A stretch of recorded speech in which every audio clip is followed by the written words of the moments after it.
On the good side naman, this is energy of blessings and success, mga kapiksi. Napakagandang combo nito, lalo na guys sa business, no, kung kayo ay may mga business, negosyo, mga kapiksi. Ang susi para magtagumpay ang inyong negosyo is collaboration, guys, no. So kung meron kayong mga kakilala, especially sa social media, pwede kayong magpatulong para gawa ng review, magagandang review yung mga produkto na binibenta nyo or yung mga services, mga kapiksi. Pero guys, no, kahit na ano,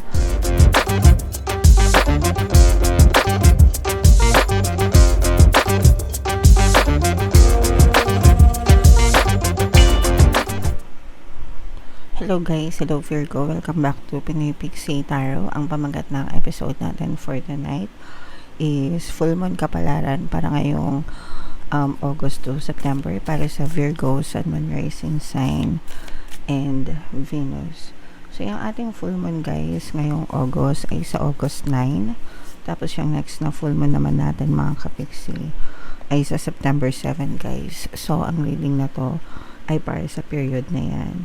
And ang pamagat ng ating full moon guys ay Sturgeon Moon, mga kapiksi. So unahin natin tong deck na to guys. Ito yung moon message para sa inyo.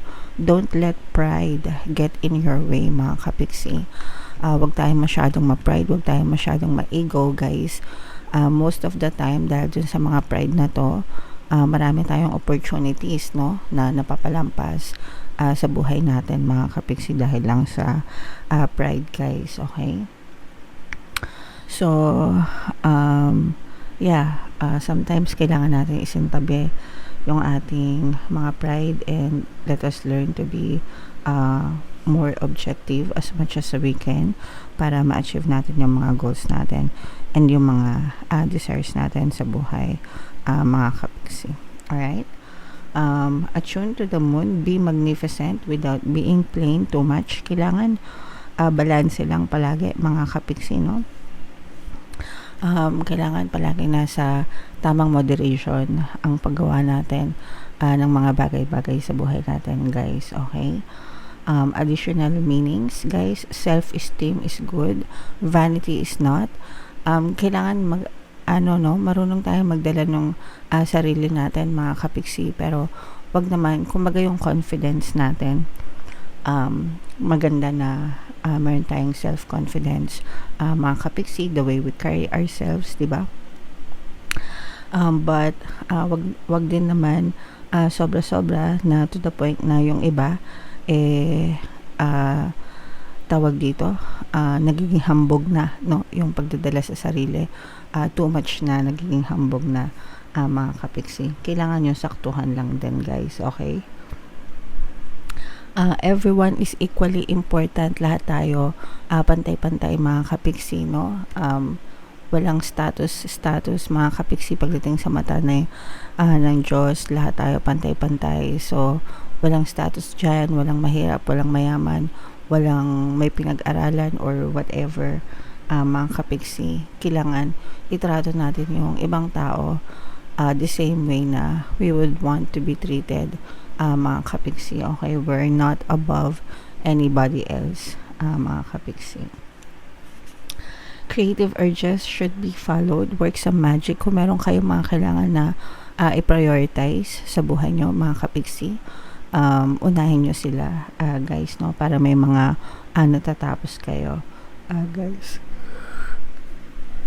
And for some of you guys, a friendship may be ending now, and okay lang yan guys, kasi hindi naman lahat ng friendship ay pang forever, mga kapiksi. Meron talaga mga seasonal lang na friendship, no, kumbaga napadaan lang, and that's fine. Ang importante is you built good memories with those people, mga kapiksi, and you made it count. Okay, alright.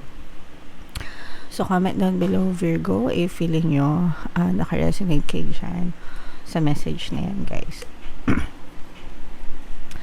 Shuffle natin to guys. Hanapin natin yung energy ng moon at saka yung energy ng Virgo. Habang sinashuffle ko to, panoorin nyo muna yung video natin regarding sa ating paano mag-manifest ng abundance video course. Kapiksi, sawa ka na ba sa mga struggles at hirap sa buhay mo? Masipag ka ba at masikap sa buhay ngunit hindi ka pa rin umaasenso? Ilang beses ka na bang nag-attempt magnegosyo at mag-invest pero palagi ka pa rin nalulugi? Sa pagkakataon na ito ay maaaring may subconscious beliefs ka na nagiging balakid sa iyong pag-unlad at pagyaman. Introducing, paano mag-manifest ng abundance video course. Dito ay matututunan mong ma-overcome ang mga balakid mo para tuluyan ka ng umunlad, umasenso, sumagana, maging matagumpay, successful at maswerte sa iyong kabuhayan, pera, trabaho, negosyo, salapi at kaperahan ng bonggang-bongga. Dali, mag-send na ng email sa pinoypixitaro@gmail.com at simulan na ang iyong pagyaman ngayon. Alright, so sa lahat ng gusto mag-avail ng course guys, naka-flash sa screen nyo. Una, meron tayong paano mag-manifest ng abundance video course. Meron din tayong paano mawala ang third party at magkaroon ng harmonious na relationship. And meron din tayong paano pabalikin si ex-revised breakup. Sa mga interesado guys, mag-send lang kayo ng email sa pinoypixitaro@gmail.com. So, Virgo guys, kayo ay na-represent ng King of Pentacles, yung ating moon energy mga kapiksi. Datag natin yung spread nyo guys. And by the way, sa mga naghahanap ng mga pampaswerte na lucky charms or lucky bracelet, may mga items na may kita kayo sa description box tsaka sa comment section mga kapiksi. Sa mga gusto mag-check out nyo na guys. Ito yung mga sample items mga kapiksi. Ito yung aventurine, tapos ito naman yung citrine guys. Napakagandang combo pampaswerte. So, this is both negative and positive mga kapiksi. Unahin natin yung negative guys. Meron ditong presence ng fire sign, Aries, Leo, Sagittarius, at saka air sign, Aquarius, Gemini, Libra. For some of you, maaaring may ganyang element kayo sa inyong natal chart, or you may be dealing with other people na may ganyang sign sa kanilang natal chart. Ito guys, for some of you, no, nakikita natin na although hindi naman sa lahat mga kapiksi, pero yung iba sa inyo na may mga anak na mga teenager or parang mga rebellious mga kapiksi, no? Kasi yung iba sa inyo guys, mayroong mga anak na matigas ang ulo, ayaw sumunod, pasaway, pabigat. Hindi lang pasaway, yung iba sa kanila pabigat pa mga kapiksi, no? So, yeah, medyo sumasakit yung ulo nyo dahil dito sa anak nyo na ito mga kapiksi. So, ipagdasal nyo na sana maging ma-okay sila guys. And pagdating sa mga anak no guys, kasi may mga nagtatanong, kapiksi wala ka bang subliminal para maging mabait yung anak? It's your job as a parent, no, na pangararan yung mga anak nyo mga kapiksi. Maliit pa lang, di ba? Kailangan turuan nyo sila ng mabuting asal mga kapiksi. Kaya hindi ako gumagawa ng ganong klaseng subliminals guys. So make sure na you do your job as a parent mga kapiksi para magabayan ng tama yung mga anak nyo guys, okay? Pero yeah, for some of you, medyo yun lang yung nakikita natin na negative na situation na parang masyadong pabigat or matigas ang ulo ng mga anak nyo mga kapiksi. So hanggang maaga guys, sawatain nyo para hindi sila maligaw ng landas, okay? On the good side naman, this is energy of blessings and success mga kapiksi. Napakagandang combo nito, lalo na guys sa business, no, kung kayo ay may mga business, negosyo mga kapiksi. Ang susi para magtagumpay ang inyong negosyo is collaboration guys, no? So kung meron kayong mga kakilala, especially sa social media, pwede kayong magpatulong para gawa ng review, magagandang review yung mga produkto na binibenta nyo or yung mga services mga kapiksi. Pero guys, no, kahit na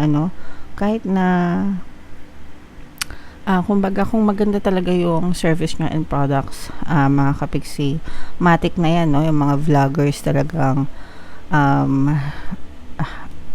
tawag dito, fini-feature nila yung mga magagandang lugar and yung mga magagandang services mga kapiksi. Pero for some of you talagang nakikita natin na maaari mag-bloom or mag-boom ng bonggang-bongga yung mga negosyo nyo mga kapiksi. Maaring meron din kayong room for expansion guys. Ibig sabihin nag-expand yung negosyo nyo mga kapiksi. So ito guys, napakaganda nito. I-mind nyo na tong energy ng blessings, pagpapala, kasaganaan at saka itong success guys, okay? Alright, so napakaganda mga kapiksi. What else guys? Tingnan pa natin. Meron dito presence ng water sign, Cancer, Pisces, Scorpio. Mag-ingat kayo mga kapiksi. This is the energy of deception.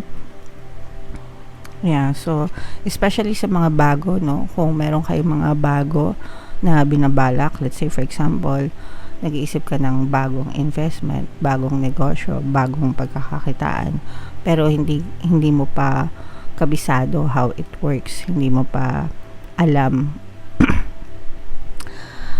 baka ma-scam ka mga kapiksi. So make sure na tsaka sa mga bagong kakilala, mga bagong kaibigan na nangungutang, nanghihiram ng pera, kapag hindi mo pa masyadong kilala mga kapiksi, mag-ingat kayo sa pagpapaluwal ng pera kasi baka ma-scam or baka maloko kayo guys, okay? Alright, so yun ay babala. And yung sinabi ko nga sa inyo guys, you will be so blessed with money mga kapiksi, no? Nasa nyo kasi yung energy ng tagumpay at saka yung energy ng blessings mga kapiksi, plus financial gains. So pag sinabing financial gains, dagdag kita, dagdag pera, dagdag income, no? Yung iba sa inyo maaaring mag-multiply mga kapiksi, pwedeng mapalago, no?